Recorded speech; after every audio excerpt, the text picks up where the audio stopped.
जय श्रीराम। आपदामपहत्तारं दातारं सर्वसम्पदां लोकाभिरामं श्रीरामं यो नमाम्यहं। जय श्रीमన్నారాయణ। హిందువులారా, ఈరోజు ఏకాదశి, శయన ఏకాదశి, స్వామివారు నిద్రలోనికి వెళ్ళిపోతుంటారు. కావున ఈరోజు ఏకాదశి రోజున ఎవరే కానీ విష్ణు సహస్రనామాలు పఠిస్తే సకల పాపాలు నిలుపుకుంటారు. విష్ణు దేవాలయం లోపల ప్రత్యేక పూజలు జరుగుతూ ఉంటాయి. స్వామివారికి అభిషేకాలు, అర్చనలు మరియు స్వామివారికి నిత్యారాధన కార్యక్రమాల లోపల విశిష్టమైన పుణ్యం ఉంటుంది.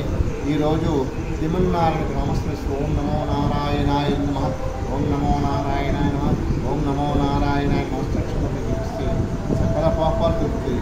ఆ శ్రీమన్నారాయణ కృపాకరుషులు అందరూ పొందుతారు. అలాగే విష్ణు సహస్రనామా చదువుకోవాలి. అలాగే శ్రీరామ రామ రామే కృణే రామే మనోరమే సహస్రనామ తత్వం రామనామవరాణమే శ్రీరామనామవరాణని ఓం నమైతి ఈ మంత్రాన్ని రోజు ప్రసాదించుకున్నా కానీ ఆ విష్ణు సహస్రనామ చదువుకుంటారు. ఈరోజు శయన ఏకాదశి సందర్భంగా అందరూ ప్రభుత్వాన్ని ఆలోచిస్తారు. స్వామి నిద్రపోతుంటారు. ఈరోజు కర్కాటంలో శ్రీరామాలయం లోపల ప్రత్యేక పూజలు ఉన్నాయి, అర్చనలు, స్వామివారికి ఆరాధనలు, విగ్రహాలతో కూడా పూజించారు.